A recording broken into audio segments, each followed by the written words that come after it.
7 TV news ವೀಕ್ಷಕರಿಗೆ ಸ್ವಾಗತ. ವಿವಿಧ ಗ್ರಾಮಗಳಲ್ಲಿ ಎಸ್ಐಆರ್ ಕುರಿತು ಜಾಗೃತಿ ಹಾಗೂ ಬಿಜೆಪಿ ಸೇರ್ಪಡೆ ಕಾರ್ಯಕ್ರಮ. ಸೇಕಲ್ ಆನಂದಗೌಡ ಭಾಗಿ. ಶಿಡ್ಲಘಟ್ಟ ವಿಧಾನಸಭಾ ಕ್ಷೇತ್ರದ ಬಶೆಟ್ಟಹಳ್ಳಿ ಸೇರಿದಂತೆ ಸುತ್ತಮುತ್ತಲ ವಿವಿಧ ಗ್ರಾಮಗಳಲ್ಲಿ ಎಸ್ಐಆರ್ ಕುರಿತು ಸಾರ್ವಜನಿಕರಲ್ಲಿ ಅರಿವು ಮೂಡಿಸುವ ಹಾಗೂ ಭಾರತೀಯ ಜನತಾ ಪಾರ್ಟಿ ಸೇರ್ಪಡೆ ಕಾರ್ಯಕ್ರಮವನ್ನು ಹಮ್ಮಿಕೊಳ್ಳಲಾಗಿತ್ತು.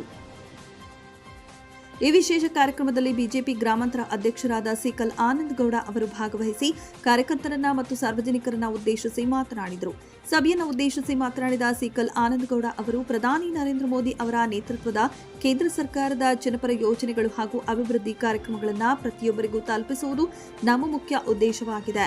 ಬಶೆಟ್ಟಹಳ್ಳಿ ಹಾಗೂ ಸುತ್ತಮುತ್ತಲಿನ ಗ್ರಾಮಗಳಲ್ಲಿ ಕೈಗೊಂಡಿರುವ ಕಾರ್ಯಕ್ರಮಗಳು ಪಕ್ಷ ಸಂಘಟನೆ ಹೆಚ್ಚಿನ ಬಲ ತಂದಿದೆ ಎಂದು ತಿಳಿಸಿದರು. ಕೇಂದ್ರ ಸರ್ಕಾರದ ಯೋಜನೆಗಳು ಹಾಗೂ ಬಿಜೆಪಿ ಪಕ್ಷದ ತತ್ವ ಸಿದ್ಧಾಂತಗಳನ್ನು ಪ್ರತಿಯೊಬ್ಬ ಗ್ರಾಮೀಣ ಭಾಗದ ಜನರಿಗೆ ತಲುಪಿಸುವ ಅಗತ್ಯವಿದೆ ಎಂದು ತಿಳಿಸಿದರು.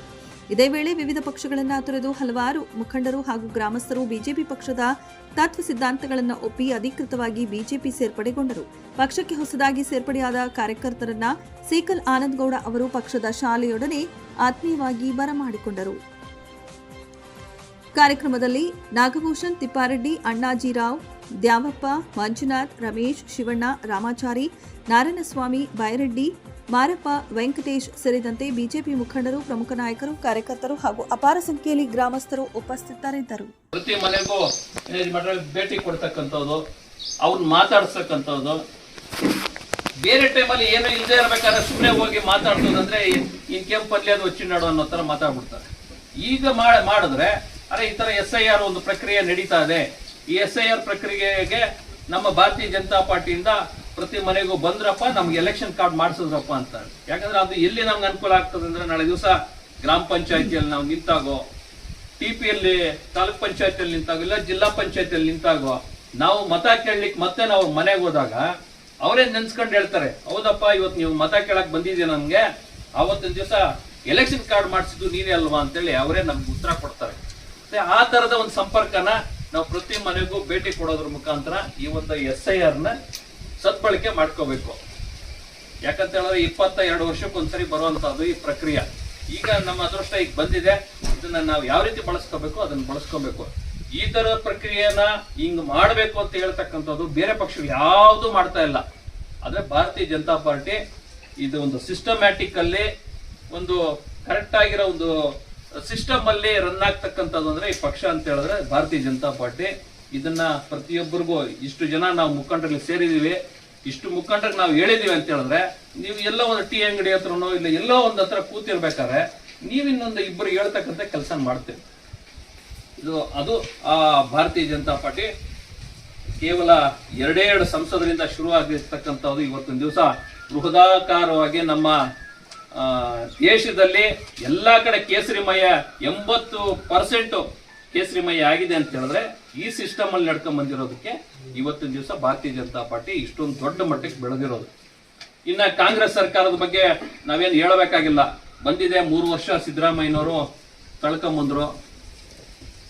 ಆ ಭಾಗ್ಯಗಳನ್ನ ಏನು ಅವರು ಕಮಿಟ್ಮೆಂಟ್ ಮಾಡಿದ್ರು ಎಲೆಕ್ಷನ್ ಟೈಮಲ್ಲಿ ಅದನ್ನ ಸರಿಯಾಗಿ ಫಿಲ್ಫಿಲ್ ಮಾಡ್ಲಿಕ್ಕೆ ಆಗ್ಲಿಲ್ಲ.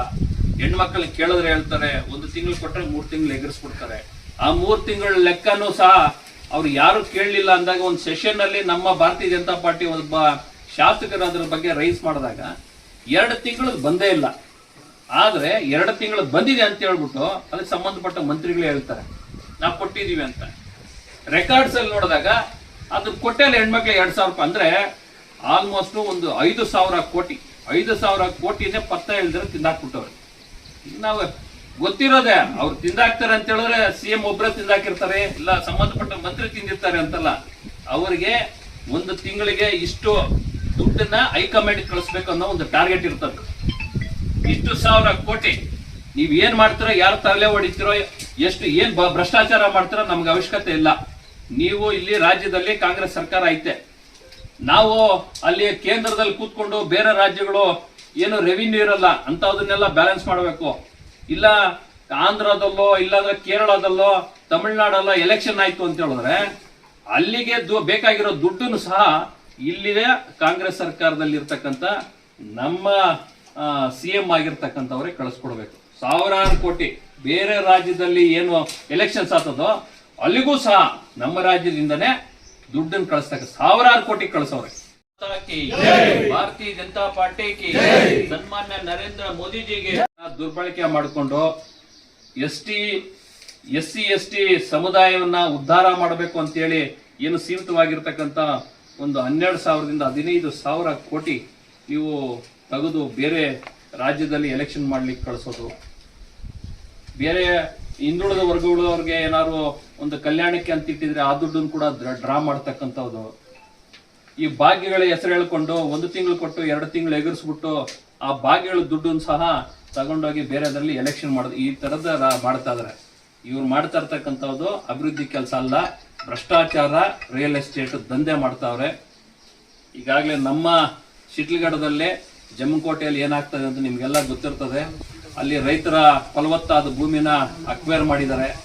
ಅವ್ರು ಮಾಡಬೇಕು, ಫ್ಯಾಕ್ಟ್ರಿಗಳು ತರಬೇಕು ಅಂತ ಹೇಳಿದ್ರೆ ಈ ಕಡೆ ವ್ಯವಸಾಯ ಮಾಡ್ಲಿಕ್ಕೆ ಯೋಗ್ಯವಲ್ಲದ ಇರ್ತಕ್ಕಂಥದ್ದು ನಮ್ಮ ಈ ದಿಬ್ಬೂರಳ್ಳಿ ಭಾಗದಲ್ಲಿ, ಇನ್ನು ತಲಕಾಲಿ ಬೆಟ್ಟದಲ್ಲಿ ಈ ಕಡೆ ಅವಿತಾ ಸುಮಾರು ಗೌರ್ಮೆಂಟ್ ಜಮೀನುಗಳೇ ಅವಿ, ಪಿ ನಂಬರ್ಗಳು ಇರ್ತಕ್ಕಂಥ ಸುಮಾರು ಆ ಬೆಟ್ಟಗುಡ್ಡಗಳಲ್ಲಿ ವ್ಯವಸಾಯ ಮಾಡ್ಲಿಕ್ಕೆ ಯೋಗ್ಯ ಅಲ್ಲದೆ ಇರ್ತಕ್ಕಂಥವೇ ಅವೆ. ಅಂತವನ್ನೆಲ್ಲ ಬಳಸ್ಬಿಟ್ಟು ಬೇಕಾದ್ರೆ ರೋಡನ್ನ ಒಂದು ಅನುಕೂಲ ಮಾಡಿಕೊಂಡು ಅಲ್ಲಿ ಫ್ಯಾಕ್ಟ್ರಿಗಳು ತಂದ್ರೆ ನಮ್ಮ ಸುತ್ತಮುತ್ತ ಇರ್ತಕ್ಕಂಥ ಜಮೀನುಗಳು ಸಹ ಒಳ್ಳೆ ಬೆಲೆ ಬರ್ತದೆ.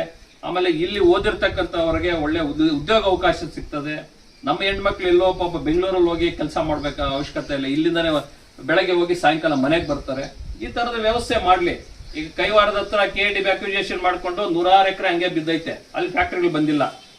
ಅಷ್ಟು ಇರ್ಬೇಕಾದ್ರೆ ಇಮಿಡಿಯೇಟ್ ಆಗಿ ತಗೊಂಡ್ಬಂದು ಇಲ್ಲಿ ಜಮಕೋಟೆ ಭಾಗದಲ್ಲಿ ಸುಮಾರು 2,400 ಎಕರೆನ ಅಕ್ವಿಜೇಷನ್ ಮಾಡ್ತಾರೆ. ಅಂದ್ರೆ ಒಳ್ಳೆ ಕಂಬಳಿ ಸೊಪ್ಪು ಬೆಳೆಯೋದು, ಒಳ್ಳೆ ದಾಳಿಂಬೆ ಬೆಳೆಯೋದು, ಒಳ್ಳೆ ಟೊಮೆಟೊ ಬೆಳೆಯೋ ಒಳ್ಳೆ ಫಲವತ್ತಾದ ಭೂಮಿನ ಇವರು ಅಕ್ರಮವಾಗಿ, ಅಂದ್ರೆ ಅವ್ರಿಗೆ ಇಷ್ಟ ಇಲ್ಲ ಅಂತ ಹೇಳಿದ್ರು ಅವ್ರು ವಶಪಡಿಸ್ಕೊಳ್ತಾರೆ ಅಂತ ಹೇಳಿದ್ರೆ ಅವ್ರಿಗಿರೋ ಟಾರ್ಗೆಟ್ ಇಷ್ಟೇ. ಇವ್ರಿಗೆ ರೈತರಿಗೆ ಏನೋ ಒಂದು ಕೋಟಿನ 1 ಕೋಟಿ 20 ಲಕ್ಷನ ಕೊಟ್ಬಿಡೋದು, ಕಂಪನಿಗಳಿಗೆ ಮಾರ್ಬೇಕಾದ್ರೆ 4 ಕೋಟಿ 5 ಕೋಟಿ ಕೊಡೋದು, ಅವ್ರಿಗೆ ಅಲ್ಲಿ ಕೊಡ್ಬೇಕಾದ್ರೆ ಅವ್ರಿಗೆ ಕಿಕ್ ಬ್ಯಾಕ್ ಅಂತೇಳಿ 1 ಎಕರೆಗೆ ಇಷ್ಟು ಅಂತ ತಗೊಳ್ಳೋದು. ಈ ತರದ ಒಂದು ದುರಾಡಳಿತ ಮಾಡಿಕೊಂಡು ನಾವು ನೇರವಾಗಿ ಕಾಂಗ್ರೆಸ್ನ ಇದಕ್ಕೆ ಹೊರೆ ಮಾಡ್ತೀವಿ. ನೀವು ಈ ರೈತರ ಮೇಲೆ ಮಾಡ್ತಕ್ಕಂಥ ದಬ್ಬಾಳಿಕೆಯನ್ನು ನಿಲ್ಲಿಸ್ಬೇಕು. ಊರುಗಳಿಗೆ ಬಂದ್ರೆ ನಾವು ಬೂತ್ಗಳಿಗೆ ಹೋದಾಗ ಪ್ರತಿಯೊಬ್ಬರು ಹೆಣ್ಮಕ್ಳು ಕಣ್ಣುಗಳಲ್ಲಿ ನೀರು ಹಾಕಂತಾರೆ, ಸ್ವಾಮಿ ಕುಡಿಯಕ್ಕೆ ನೀರಿಲ್ಲ ಸ್ವಾಮಿ ನಮ್ಮ ಹಳ್ಳಿಯಲ್ಲಿ ಅಂತ. ಆ ತರದ ವ್ಯವಸ್ಥೆಗಳು ಮಾಡ್ಬೇಕಾ ನೀವು? ಇವತ್ತು ನೀನು ಕುಡಿಯಕ್ಕೆ ನೀರು ಕೊಟ್ಟಿಲ್ಲ, ಬರಗಾಲ ಬಂದಾಗ ರೈತರಿಗೆ ಪರಿಹಾರ ಕೊಟ್ಟಿಲ್ಲ ಅಂತ ಹೇಳೋದು, ನಾಳೆ ದಿವಸ ಏನಾರ ಊರುಗಳಿಗೆ ಬಂದು ಓಟ್ ಕೇಳಕ್ ಆಗ್ತದ? ಅವ್ರು ಯಾವ ಮುಖ ಇಟ್ಕೊಂಡು ಬರ್ತಾರೆ? ಇವನ್ನೆಲ್ಲ ನಾವು ಎಲ್ಲನ ಕೂತಾಗ ಇದ್ದಾಗ ಇದನ್ನೆಲ್ಲ ಚರ್ಚೆ ಮಾಡ್ಬೇಕಾಗ್ತದಣ್ಣ. ಕಾಂಗ್ರೆಸ್ 2028ಗೆ ನಿರ್ನಾಮ ಆಗೋದು ಗ್ಯಾರಂಟಿ. ನಮ್ಮ NDA ಸರ್ಕಾರ 2028ಕ್ಕೆ ಇಲ್ಲಿ ನಮ್ಮ ಕರ್ನಾಟಕದಲ್ಲಿ ಅಧಿಕಾರಕ್ಕೆ ಬರುತ್ತದೆ.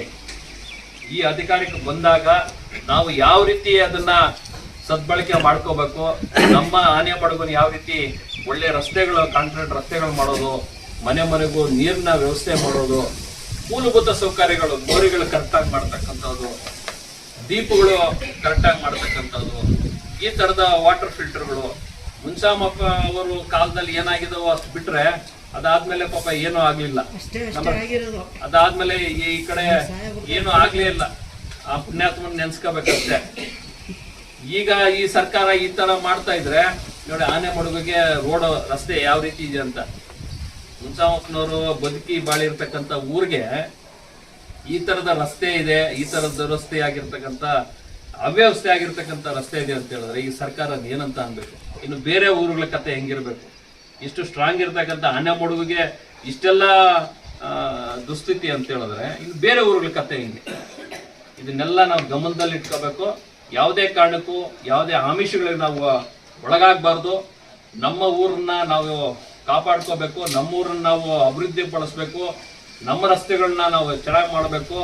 ನಮ್ಮ ಮಕ್ಕಳಿಗೆ ಮುಂದಿನ ದಿನಗಳಲ್ಲಿ, ಮುಂದಿನ ಪೀಳಿಗೆಗೆ ನಾವು ಏನು ಬೇಕು ಅದನ್ನ ಯೋಚನೆ ಮಾಡಬೇಕು. ನಾಳೆ ಅದನ್ನ ಯೋಚನೆ ಮಾಡಿ ಅವನು ಏನೋ ಆಮಿಷ ಕೊಡ್ತಾನೆ, ಅದಕ್ಕೆ ಒಳಪಟ್ಟು ನಾವು ಅವ್ರಿಗೆ ಓಟ್ ಹಾಕಿ ನಾವು ಕಷ್ಟಪಡೋದು ಬೇಡ ದಯವಿಟ್ಟು.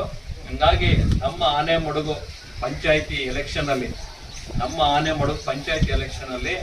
ನಮ್ಮ BJP ಅಭ್ಯರ್ಥಿ ಯಾರೇ ನಿಂತ್ರು ಅವ್ರ ಜೊತೆ ನಾವು ನಿಲ್ಲಬೇಕು. ಅವ್ನು ಗೆಲ್ಸ್ಕೊಂಡ್ಬರ್ತಕ್ಕಂಥ ಕೆಲಸ ಮಾಡಬೇಕು. ಟಿಪಿಯಿಂದ ಯಾರೇ ನಿಂತರೂ ನಮ್ಮ ಆನೆಮಡುಗಿಂದಾಗ್ಲಿ ನಮ್ಮ ಹೋಬಳಿ ಇದರಲ್ಲಿ ಸಂಬಂಧಪಟ್ಟ ಯಾರೇ ನಿಂತರೂ ಅವ್ನು ಗೆಲ್ಸ್ಕೊಂಡ್ಬರ್ತಕ್ಕಂಥ ಕೆಲಸ ಮಾಡಬೇಕು. ZPL ಅಂತೂ ಈ ಸರಿ ಶತಾಯ ಗತಾಯ ನಾವಂತೂ ಮನ್ಸಲ್ಲಿ ಇಟ್ಕೊಂಡ್ಬಿಟ್ಟಿದ್ವಿ. ನಮ್ಮ ಮುರಳಿ ಅಣ್ಣವರು ಒಂದು ಸ್ವಲ್ಪ ದೊಡ್ಡ ಮನ್ಸು ಮಾಡಿಬಿಟ್ಟು ನೀವು ದೊಡ್ಡ ಮನ್ಸು ಮಾಡಿದ್ರೆ ಈ ಸರಿ ಮುರಳಿ ಅಣ್ಣನ್ನ ಈ ಸರಿ ZP ಮಾಡೇ ತೀರ್ತಿದ್ದಾರೆ. ಯಾಕಂತ ಹೇಳಿದ್ರೆ ಯಾರು ಎಲಿಜಿಬಲ್ ಇರ್ತಾರೆ, ಯಾರು ಗುದ್ದಾಡ್ತಾರೆ, ಆ ಥರದ ಮನುಷ್ಯನ ಗುರುತಿಸ್ಬೇಕು, ಅವ್ರನ್ನ ಬೆಳೆಸ್ತಕ್ಕಂಥ ಕೆಲಸ ಮಾಡಬೇಕು. ನಮ್ಮ ಊರಿಗೆ ಏನು ಮೂಲಭೂತ ಸೌಕರ್ಯಗಳು ಬರಬೇಕು ಅಂತ ಹೇಳಿದ್ರೆ ಎಲ್ಲ ಕಡೆನೂ ದೊಡ್ಡ ನಾಯಕರೇ ಬಂದ್ ಮಾಡೋಕ್ಕಾಗಲ್ಲ. ಈ ಹೋಬಳಿ ಮಟ್ಟಕ್ಕೆ ಒಬ್ಬರನ್ನ ಬೆಳೆಸ್ತಕ್ಕಂಥ ಕೆಲಸ ಮಾಡಬೇಕು, ಅವ್ರು ಮುಂದಕ್ಕೆ ತರಬೇಕು. ನಮ್ಮ ಗ್ರಾಮದಲ್ಲಿ ಏನೇ ಸಮಸ್ಯೆ ಇದ್ರೂ ಸೊ ಈ ಥರದ ವಿಶಾಲವಾದಂಥ ಜಾಗದಲ್ಲಿ ಕೂತ್ಕೊಬೇಕು. ನಾವು ಇದೇ ಥರ ಒಂದು ಚರ್ಚೆ ಮಾಡಬೇಕು. ನಾಳೆ ದಿವಸ 2028ಕ್ಕೆ ನಮ್ಮ ಭಾರತೀಯ ಜನತಾ ಪಾರ್ಟಿ BJP ಸರ್ಕಾರ ಬಂದಾಗ ನಾಮಿನೀಸು ಅಷ್ಟೇ, ಒಂದು ಪಂಚಾಯತಿಗೆ ಇಷ್ಟು ನಾಮಿನೀಸ್ ಅಂತೇಳಿ ರಿಸರ್ವ್ ಮಾಡ್ತಾರೆ.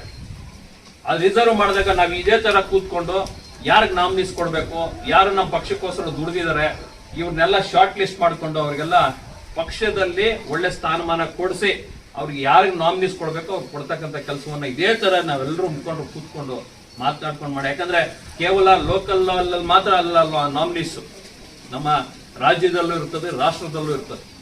ಅದು ಯಾವ್ದು ನಾಮಿನೀಸ್ನ ನಮಗೆ ತರಬೇಕು. ಇದೇ ಥರ ಕೂತ್ಕೊಂಡು ಯಾರು ಯೋಗ್ಯರು, ಯಾರು ಅವ್ರು ಕೊಟ್ಟರೆ ಅದನ್ನ ಉಳಿಸ್ತಕ್ಕಂಥ ಕೆಲಸ ಮಾಡ್ತಾರೆ, ನಮ್ಮ ಊರಿಗೋಸ್ಕರ ದುಡಿತಾರೆ ಅನ್ನೋದನ್ನ ನಾವು ಮನಸ್ಸಿನಲ್ಲಿ ಇಟ್ಕೊಂಡು ಅವರಿಗೆ ಅನುಕೂಲ ಮಾಡ್ತಕ್ಕಂಥ ಕೆಲಸವನ್ನ ಮುಂದಿನ ದಿನಗಳಲ್ಲಿ ನಮ್ಮ ಹೈಕಮಾಂಡ್ ಖಂಡಿತವಾಗಿ ಮಾಡ್ತದೆ. ಈ ಮುಖಾಂತರ ಈ ಒಂದು SIR ಕುರಿತಾಗಿ ನಮಗೆ ಬಂದಿರತಕ್ಕಂಥ ಒಂದು ಅವಕಾಶ ಇದು. ನಾವು ಇದನ್ನ ಕರೆಕ್ಟಾಗಿ ಸದ್ಬಳಕೆ ಮಾಡಿಕೊಂಡು ಪ್ರತಿ ಮನೆಗೂ ಹೋಗಿ ನಾವೇ ಎನ್ಯುಮರೇಷನ್ ಫಾರ್ಮ್ನ BLO ಕೈಯಲ್ಲಿ ಕೊಡಿಸಿ ಮತ್ತೆ ಅಲ್ಲಿ ಫಿಲ್ ಮಾಡಿಸಿ ತಗೊಂಡ್ಬರ್ಬೇಕು. ಯಾಕಂದ್ರೆ ಅವ್ರು ನಿಮ್ಮನ್ನು ನೆನ್ಸ್ಕೊತಾರೆ. ಇದನ್ನ ಯಾರು 2002 ಆದ್ಮೇಲೆ ಯಾರು ಡೆತ್ ಆಗಿರ್ತಾರೆ ಆ ಹೆಸರನ್ನೆಲ್ಲ ತೆಗಿಸ್ತಕ್ಕಂಥ ಕೆಲಸ ಮಾಡಬೇಕು. ಒಬ್ಬರಿಗೆ ಯಾರಾದ್ರೂ 2 ಓಟು ಇಲ್ಲೂ ಇರ್ತದೆ, ಇನ್ನೊಂದು ಊರಲ್ಲೂ ಇರ್ತದೆ ಅನ್ನೋ ಆ ಥರದ್ದು ಏನಾದ್ರು ನಿಮ್ ಗಮನಕ್ಕೆ ಬಂದ್ರೆ ದಯಮಾಡಿ ಒಬ್ರಿಗೊಂದು ಓಟು ಅದು ಮಾಡೋಕ್ಕಾಗಲ್ಲ. ಯಾಕಂದ್ರೆ ಕೋಡಿಂಗ್ ಸಿಸ್ಟಮ್ ಇರೋದ್ರಿಂದ ಆ ಸ್ಕ್ಯಾನ್ ಮಾಡಿದಾಗ ಅಲ್ಲೇ ಫಿಲ್ಟರ್ ಆಗ್ಬಿಡ್ತಾರೆ. ಆದ್ರೂ ನಿಮ್ ಗಮನಕ್ಕೆ ಯಾವ್ದಾದ್ರು ಬಂದ್ರೆ ಅವ್ರಿಗೆ ಹೇಳ್ರಿ, ದಯಮಾಡಿ ಒಂದು ಕಡೆ ನೀನು ಓಟಿಟ್ಕೊಳಪ್ಪ, 2 ಕಡೆ ಏನಾದ್ರು ಓಟಿಟ್ಟು ಅಂತ ಹೇಳಿದ್ರೆ ಇಲ್ಲೂ ಮಾಡಿಸಿ ಅಲ್ಲೂ ಮಾಡಿದಾಗ 2 ಕಡೆ ಹೋಗ್ತದೆ. ಅವ್ರಿಗೆ ವೋಟಿಂಗ್ ಪವರ್ ಇರೋದಿಲ್ಲ. ಈ ಥರದ್ದೆಲ್ಲ ನಾವು ಅವ್ರಿಗೆ ಸಂಕ್ಷಿಪ್ತವಾಗಿ ಅವ್ರಿಗೆ ಹೇಳ್ತಕ್ಕಂಥ ಕೆಲಸವನ್ನ ಮಾಡಬೇಕಾಗಿರೋದು ನಮ್ಮ ಜವಾಬ್ದಾರಿ. 2 ಬೂತ್ಗಳು ಸಹ ಸೇರಿ ಇಲ್ಲಿ ನಾವು ಒಂದು ಕಾರ್ಯಾಗಾರವನ್ನ ಮಾಡಬೇಕು ಅಂತೇಳಿ ನಾವೆಲ್ಲರೂ ಸಹ ಸೇರಿದ್ದೀವಿ. ಈ ಕಾರ್ಯಾಗಾರವನ್ನ ಯಶಸ್ವಿಗೊಳಿಸಲು ವೇದಿಕೆಯಲ್ಲಿ ಹಸಿರಾಗಿರ್ತಕ್ಕಂಥ ಎಲ್ಲ ಮುಖಂಡರೇ ಹಾಗೂ ಊರಿನ ಮುಖಂಡರೇ ಹಾಗೂ ನಮ್ಮ ನೆಚ್ಚಿನ ಕಾರ್ಯಕರ್ತರೇ, ಇವತ್ತು SIR ಕುರಿತಾಗಿ ಒಂದು ಅರಿವನ್ನು ಮೂಡಿಸಬೇಕು ಅಂತೇಳಿ ನನಗೆ BLA ಒಂದು ಜವಾಬ್ದಾರಿಯನ್ನ ಕೊಟ್ಟಾಗ ಆ ಜವಾಬ್ದಾರಿಯನ್ನ ತೆಗೆದುಕೊಂಡ್ಮೇಲೆ ನಾವು ಪ್ರತಿ ಬೂತ್ಗೂ ಸಹ ಪ್ರವಾಸ ಮಾಡೋದ್ರ ಮುಖಾಂತರ ಅಲ್ಲಿನ ಮತದಾರರಿಗೆ ಏನು 22 ವರ್ಷ ಆದಮೇಲೆ ಒಂದು SIR ಪ್ರಕ್ರಿಯೆಯನ್ನ ನಮ್ಮ ಕರ್ನಾಟಕದಲ್ಲಿ ಮಾಡ್ತಾ ಇದ್ದಾರೆ, ಅದನ್ನ ಯಶಸ್ವಿಗೊಳಿಸಬೇಕು ಅಂತೇಳಿ ಪ್ರತಿ ಬೂತ್ ಮಟ್ಟಕ್ಕೂ ಹೋಗಿ ಪ್ರವಾಸ ಮಾಡಬೇಕು ಅಂತೇಳಿ ನಮಗೆ ರಾಜ್ಯದಿಂದ ಒಂದು ಸೂಚನೆಯನ್ನ ಕೊಟ್ಟಿರ್ತಾರೆ. ಅದೇ ನಿಟ್ಟಿನಲ್ಲಿ ನಮ್ಮ ಜಿಲ್ಲಾಧ್ಯಕ್ಷರಾಗಿರ್ತಕ್ಕ ಸಿಕಲ್ ರಾಮಚಂದ್ರಗೌಡರು ಪ್ರತಿ ಮಂಡಲದಲ್ಲೂ ಏನು 5 ಕಾನ್ಸ್ಟಿಟ್ಯೂನ್ಸಿ ಇದೆ, 5 ಕಾನ್ಸ್ಟಿಟ್ಯೂನ್ಸಿಯಲ್ಲೂ ಸಹ ಈ ಒಂದು SIR ಕುರಿತಾಗಿ ಒಂದು ಅರಿವನ್ನ ಮೂಡಿಸ್ಬೇಕು ಅನ್ನೋ ಒಂದು ನಿಟ್ಟಿನಲ್ಲಿ ಇವತ್ತಿನ ದಿವಸ ನಾವು ಪ್ರತಿ ಬೂತ್ಗೂ ಸಹ ಪ್ರವಾಸವನ್ನ ಮಾಡ್ತಾ ಇದೀವಿ. ಈಗಾಗಲೇ ಚುನಾವಣಾ ಆಯೋಗ ನಮ್ಮ ಬೂತ್ ಮಟ್ಟದಲ್ಲಿ ಒಂದು BLA 2 ಅಂತ ಒಬ್ಬ BLO ಬೂತ್ ಲೆವೆಲ್ ಆಫೀಸರ್ನ ನೇಮಕಗೊಳಿಸಿರ್ತಾರೆ. ಆ BLOಗಳು ಅವ್ರ ಕೆಲಸ ಇರ್ತಕ್ಕಂಥದ್ದು ನಮ್ಗೆಲ್ಲ ಗೊತ್ತಿರ್ತಕ್ಕಂಥದ್ದು, ಪ್ರತಿ ಮನೆಗೂ ಹೋಗಿ ಎನ್ಯುಮರೇಷನ್ ಫಾರ್ಮ್ನ ಪ್ರತಿಯೊಬ್ಬರಿಗೂ ಅವರೇ ಖುದ್ದಾಗಿ ಕೊಡ್ತಕ್ಕಂಥದ್ದು. ಆ ಕೆಲಸ ನಮ್ಮ ಬೂತ್ನಲ್ಲಿ ಆಗಿದೆ ಅಂತ ನಾನು ನಂಬಿದ್ದೀನಿ. ಆ ಎನ್ಯುಮರೇಷನ್ ಫಾರ್ಮ್ನ ಸಂಬಂಧಪಟ್ಟ ದಾಖಲಾತಿಗಳೊಂದಿಗೆ ಅದನ್ನ ತುಂಬಿ ಆ ಎನ್ಯುಮರೇಷನ್ ಫಾರ್ಮ್ನ ತುಂಬಿ ಮರಳಿ ಅವರಿಗೆ ಕೊಡ್ತಕ್ಕಂಥ ಒಂದು ಪ್ರೋಸೆಸ್ ಏನಿದೆ ಅದನ್ನ ನಾವು BLOಗಳ ಜೊತೆ ಸೇರಿ ನಾವು ಭಾರತೀಯ ಜನತಾ ಪಾರ್ಟಿಯಿಂದ ಪ್ರತಿ ಬೂತ್ ಮಟ್ಟದಲ್ಲೂ ಸಹ BLA 2 ಅಂತ ಒಬ್ಬರನ್ನ ನೇಮಕಗೊಳಿಸಿರ್ತೀವಿ. ಆ BLA 2ಗಳ ಕೆಲಸ ಏನಂತ ಹೇಳಿದ್ರೆ BLOಗಳ ಜೊತೆ ಒಂದು ನಿರಂತರ ಸಂಪರ್ಕದಲ್ಲಿದ್ದು ಆ ಎನ್ಯುಮರೇಷನ್ ಫಾರ್ಮ್ ಅನ್ನ ಕೊಡಬೇಕಾದ್ರೆ ಅವ್ರ ಜೊತೆಯಲ್ಲಿ ಹೋಗಿ ಅವ್ರ ಮನೆಯವರೆಗೆ ಕೊಟ್ಟು ಅಲ್ಲೇ ಫಿಲ್ ಮಾಡಿಸ್ಬಿಟ್ಟು ಮರಳಿ ತೆಗೆದುಕೊಂಬರ್ತಕ್ಕಂಥ ಕೆಲಸವನ್ನ ನಮ್ಮ BLA2ಗಳು ಮಾಡಬೇಕಾಗ್ತದೆ. ಅದಕ್ಕೆ ಸಾಥ್ ಕೊಡೋ ಹಾಗೆ ನಮ್ಮ ಮುಖಂಡರು ಇರ್ತಾರೆ, ಹಾಗೆ ನಮ್ಮ ಬೂತ್ ಅಧ್ಯಕ್ಷರು ಇರ್ತಾರೆ. ಇದನ್ನ ನಮ್ಮ ತಾಲೂಕು ಮಟ್ಟದಲ್ಲಿ ನೋಡಿದಾಗ ಬೇರೆ ತಾಲೂಕುಗಳಿಗೆ ಕಂಪೇರ್ ಮಾಡಿದಾಗ ನಮ್ಮ ದಂಡಾಧಿಕಾರಿಗಳು ತಹಸೀಲ್ದಾರ್ ಅವರು ಹೇಳಿದ್ರು ಸರ್, ಬೇರೆ ಎಲ್ಲದಕ್ಕೂ ಕಂಪೇರ್ ಮಾಡಿದಾಗ ಇಲ್ಲಿ ಬಿಜೆಪಿ ಕಡೆಯಿಂದ ತುಂಬಾ ಒಳ್ಳೆ ಸ್ಪಂದನೆ ಸಿಕ್ಕಿದೆ. ಅಂದ್ರೆ ನಾವು ಪ್ರತಿ ಬೂತ್ ನಲ್ಲೂ ಸಹ BLA2 ಅಂತ ನಾವು ಆಕ್ಟಿವ್ ಮಾಡಿದಿರಿ, ಬೂತ್ ಅಧ್ಯಕ್ಷರನ್ನ ಆಕ್ಟಿವ್ ಮಾಡಿದಿರಿ. ಪ್ರತಿಯೊಬ್ಬರು ಸಹ ಅವರು ಏನು BLO ಬೂತ್ ಲೆವೆಲ್ ಆಫೀಸರ್ ಇದ್ದಾರೆ ಅವ್ರ ಜೊತೆ ನಿರಂತರವಾಗಿ ಸಂಪರ್ಕದಲ್ಲಿದ್ದಾರೆ. ನಾನು ಸಹ ನಮ್ಮ BLO2ಗಳನ್ನ ಸಂಪರ್ಕ ಮಾಡಿದಾಗ ಎಷ್ಟು ರೇಷಿಯೋ ಆಗಿದೆ, ಎಷ್ಟು ಪರ್ಸೆಂಟೇಜ್ ಆಫ್ ಎನ್ಯುಮರೇಷನ್ ಫಾರ್ಮ್ಗಳು ಕೊಟ್ಟಿದ್ದಾರೆ, ಮತ್ತೆ ಅದೆಷ್ಟು ಕಲೆಕ್ಟ್ ಆಗಿದೆ, ಅದನ್ನ ನಮ್ಮ BLA2ಗಳನ್ನೂ ಮಾತನಾಡ್ತಾ ಇದೀವಿ. ಅದೇ ರೀತಿಯಾಗಿ ನಮ್ಮ ದಂಡಾಧಿಕಾರಿಗಳಾದ ಗಗನ ಸಿಂಧು ಅವ್ರನ್ನೂ ಮಾತಾಡ್ತಾ ಇದೀವಿ. ಅವರು ಸಹ ನಮಗೆ ಸಂಪೂರ್ಣ ಮಾಹಿತಿಯನ್ನ ಕೊಡ್ತಾ ಇದ್ದಾರೆ. ನಾವು ಸಹ ನನಗೆ ಜವಾಬ್ದಾರಿ ಕೊಟ್ಟ ಮೇಲೆ ನಾನು ಇವತ್ತು ಬಂದು ಈ ಬೂತ್ ನಲ್ಲಿ ನಾನು ನಿಮ್ಮನ್ನೆಲ್ಲ ಸಂಪರ್ಕ ಮಾಡಿದ್ದೀನಿ ಅಂತ ಹೇಳಿದ್ರೆ ಕೇವಲ ಒಂದು ಫೋಟೋ ಹಾಕಿ ಕಳಿಸುವಂತದ್ದಲ್ಲ. ನಮ್ಮ ಫೋನಲ್ಲಿ ಸರಳ ಆಪ್ ಅಂತ ಇರ್ತದೆ. ಆ ಸರಳ ಆಪ್ ಅಲ್ಲಿ ನಾನು ಈ ಲೊಕೇಶನ್ ಅಲ್ಲಿ ಇದ್ದೆ, ಈ ಲೊಕೇಶನ್ ಹಾಕ್ಬೇಕು, ನಿಮ್ಮ ಯಾರ ಜೊತೆ ನಾನು ಮಾತನಾಡಿದ್ದೀನಿ ಅವ್ರ ಫೋಟೋ ಹಾಕ್ಬೇಕು. ಅದಾದ್ಮೇಲೆ ಅಲ್ಲಿ ಒಂದು ಬೂತ್ ಕಮಿಟಿಯನ್ನ ರಚನೆ ಮಾಡ್ತಕ್ಕಂಥದ್ದಾಗಬೇಕು. ಇದಕ್ಕೆ ಮುಂಚೆ ಏನು ನಾವು ಬೂತ್ ಕಮಿಟಿ ಮಾಡಿದ್ವಿ, ಆ ಬೂತ್ ಕಮಿಟಿ ಕರೆಕ್ಟ್ ಆಗಿದೆಯಾ, ಕರೆಕ್ಟ್ ಆಗಿ ಕಾರ್ಯನಿರ್ವಹಿಸ್ತಾ ಇದೆಯಾ, ಅದರಲ್ಲಿರ್ತಕ್ಕಂಥ ಬೂತ್ ಕಮಿಟಿಯವರು ಏನಾದ್ರು ಇನ್ಆಕ್ಟಿವ್ ಆಗಿದಾರ, ಅದನ್ನೆಲ್ಲ ಹಿರಿಯರ ಜೊತೆ ಚರ್ಚೆ ಮಾಡಿ ಅದನ್ನ ಯಾರಾದ್ರೂ ತೆಗೆದು ಬೇರೆಯವ್ರನ್ನ ಹಾಕ್ತಕ್ಕಂಥ ಕೆಲಸ ಮಾಡ್ಬೇಕಾ, ಅದನ್ನು ಇಲ್ಲಿ ಮಾಡ್ಬೇಕಾಗ್ತದೆ. ತಿಂಗಳಿಗೊಮ್ಮೆ ಕೊನೆ ಭಾನುವಾರ ಮನ್ ಕಿ ಬಾತ್ ಕಾರ್ಯಕ್ರಮ ನಡೀತಾ ಇರ್ತದೆ. ಮನ್ ಕಿ ಬಾತ್ ಕಾರ್ಯಕ್ರಮ ನಡೆದಾಗ ನಾವು ಇಷ್ಟು ಜನ ಸೇರ್ಲಿಕ್ಕೆ ಆಗಲ್ಲ, ಯಾಕಂದ್ರೆ ನಾವೆಲ್ಲ ರೈತಾಪಿ ವರ್ಗದವರಾಗಿರೋದ್ರಿಂದ ನಮ್ಮದೇ ಆದ ಕೆಲಸಗಳಿರ್ತವೆ. ಆ ಕೆಲಸಗಳ ಮಧ್ಯೆ ನಾವು ಬಂದು ಅದಕ್ಕೆ ಟೈಮ್ ಕೊಡ್ಲಿಕ್ಕೆ ಆಗ್ಲಿಲ್ಲ ಅಂದ್ರೆ ಎಷ್ಟು ಜನ ಆಗುತ್ತೋ ಅಷ್ಟು ಜನ ಮುಳ್ಳಿ ಹಣ್ಣು ಮನೆ ಹತ್ರ ಬಂದು ಕೂತ್ಕೊಳ್ತಕ್ಕಂಥದ್ದು, ಬಂದು ಅದನ್ನ ಮನ್ ಕಿ ಬಾತ್ನ ಕೇಳುವಂಥದ್ದು. ಯಾಕಂದ್ರೆ ನರೇಂದ್ರ ಮೋದಿ ಅವರು ಕೇವಲ ನಮ್ಮ ರಾಜ್ಯಕ್ಕೆ ಸಂಬಂಧಪಟ್ಟಿದ್ದಲ್ಲ, ದೇಶದಲ್ಲಿ ಇರ್ತಕ್ಕಂಥ ಎಲ್ಲದರ ಬಗ್ಗೆ ಅವತ್ತಿನ ವಿಶೇಷ ಒಂದು ಸಂದರ್ಶನದಲ್ಲಿ ಎರಡು ಬೂತ್ 1 ಮತ್ತು ಬೂತ್ 2ರ ಈ ನಮ್ಮ ಕರ್ನಾಟಕ ಸರ್ಕಾರದ ವಿಶೇಷ ಮತದಾರರ ಪಟ್ಟಿ ಪರಿಷ್ಕರಣೆ ಕಾರ್ಯಕ್ರಮಕ್ಕೆ, ಆಮೇಲೆ ಮತದಾರ ಪಟ್ಟಿ ಪರಿಷ್ಕರಣೆ ಕಾರ್ಯಕ್ರಮದಲ್ಲಿ ಭಾಗವಹಿಸ್ತಕ್ಕಂಥ ಎಲ್ಲ ಮತದಾರರಿಗೂ ಒಂದು ಅರಿವು ಮೂಡಿಸೋದ ಕಾರ್ಯಕ್ರಮಕ್ಕೆ ನಮ್ಮ ಬೂತ್ ಮಟ್ಟದ ಸಭೆ ಮಾಡಲಿಕ್ಕೆ ನಮ್ಮ ಶಿಡ್ಲಘಟ್ಟ ತಾಲೂಕಿನ BJP ಗ್ರಾಮಾಂತರ ಮಂಡಲ ಅಧ್ಯಕ್ಷರಾದ ಆನಂದ್ ಗೌಡರು ಬಂದಿದ್ದಾರೆ. ಅವ್ರಿಗೆ ಸ್ವಾಗತ ಕೋರುತ್ತಾ ಏನಿಲ್ಲ, ಈಗ ವಿಶೇಷ ಮತದಾರ ಪಟ್ಟಿ ಪರಿಷ್ಕರಣೆ ಕಾರ್ಯಕ್ರಮ ಸರ್ಕಾರ ಮಾಡಿದ ಹಮ್ಮಿಕೊಂಡಿರೋದು ಏನಕ್ಕೆ ಅಂತ, ಮತದಾರರು ಈ ಕಾರ್ಯದಲ್ಲಿ ಈ ಭಾಗಿಯಾಗಬೇಕು, ಸಕ್ರಿಯವಾಗಿ ಅಂತ ಹೇಳ್ಕೊಳ್ತಾ, ಆಮೇಲೆ ಏನು ಈ ಮತದಾರ ಪಟ್ಟಿ ಪರಿಷ್ಕರಣೆ ನಿಮಗೆಲ್ಲ ಗೊತ್ತಿರ್ಬೇಕು, ಇದೇನಪ್ಪ ಹೊಸದು ಅಂತ SIR ಅಂತ ಹೇಳ್ತಾರೆ ಇಂಗ್ಲೀಷಲ್ಲಿ, ಕನ್ನಡದಲ್ಲಿ ವಿಶೇಷ ಮತದಾರ ಪಟ್ಟಿ ಪರಿಷ್ಕರಣೆ ಅಂತ ಹೇಳ್ತಾರೆ. ಏನಂತಂದ್ರೆ ಈಗ ಸತ್ತೋಗಿರೋವಂಥವ್ರದ್ದು, ಆಮೇಲೆ ಎರಡೆರಡು ಕಡೆ ವೋಟ್ ಇರೋವಂಥವ್ರದ್ದು ಅದೆಲ್ಲ ಎಲ್ಲ ಕ್ಲಿಯರ್ ಪರಿಷ್ಕರಣೆ ಮಾಡಿ ಒಂದು ಸಿಂಗಲ್ ವೋಟ್ ಇರೋ ತರ ಮಾಡೋ ತರ ಸರ್ಕಾರದ ಒಂದು ಯೋಜನೆಯನ್ನು ನಾವು ಆ ಯೋಜನೆಯಲ್ಲಿ ಪಾಲ್ಗೊಳ್ಬೇಕು ಅಂತ ಎಲ್ಲರಿಗೂ ಹೇಳ್ತಾ, ಆಮೇಲೆ ಈ ಕಾರ್ಯಕ್ರಮದಲ್ಲಿ ನಿಮ್ಗೆ ಆಲ್ರೆಡಿ ಟೀಚರ್ಸ್ ಆಗಲಿ BLOಗಳಾಗಲಿ ನಿಮ್ಮ ಮನೆ ಬಾಗಿಲು ಬಂದು ಹೋಗಿರೋದ್ರಿಂದ ಎಲ್ಲ ಮತದಾರ, ಆಮೇಲೆ ಈ ಪರಿಷ್ಕರಣೆ ಫಾರಂ ಅಂತಲ್ಲ ಅದ್ರಲ್ಲಿ ಕೊಟ್ಟಿರ್ಬೇಕು, ಆಲ್ರೆಡಿ ಕೊಟ್ಟು ನೀವೆಲ್ಲ ಅದನ್ನ ಸಮಗ್ರವಾಗೆಲ್ಲ ವಾಪಸ್ ಕೊಟ್ಟಿರ್ಬೇಕಂತ ನಾನು ತಿಳ್ಕೊಂಡಿರ್ತೇನೆ.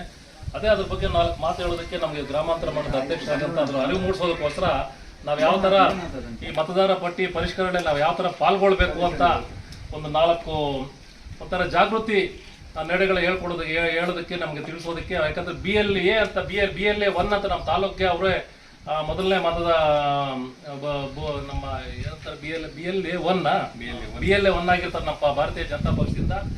ಅವ್ರಿಗೆ ಕೆಲವು ಸಲಹೆಗಳು ಸೂಚನೆಗಳು ನಾವು ಕೇಳೋಣ ಅಂದ್ಬಿಟ್ಟು ಇವತ್ತು ಒಂದು ಕಾರ್ಯಕ್ರಮ ಹಮ್ಮಿಕೊಂಡಿದ್ದೀವಿ. ಅವರೊಂದೆರಡು ಮಾತಾಡಬೇಕು ಅಂತ ನಾವು ಇಷ್ಟಪಡ್ತೀವಿ, ಕೇಳ್ಕೊಂತ ಇದ್ದೀವಿ.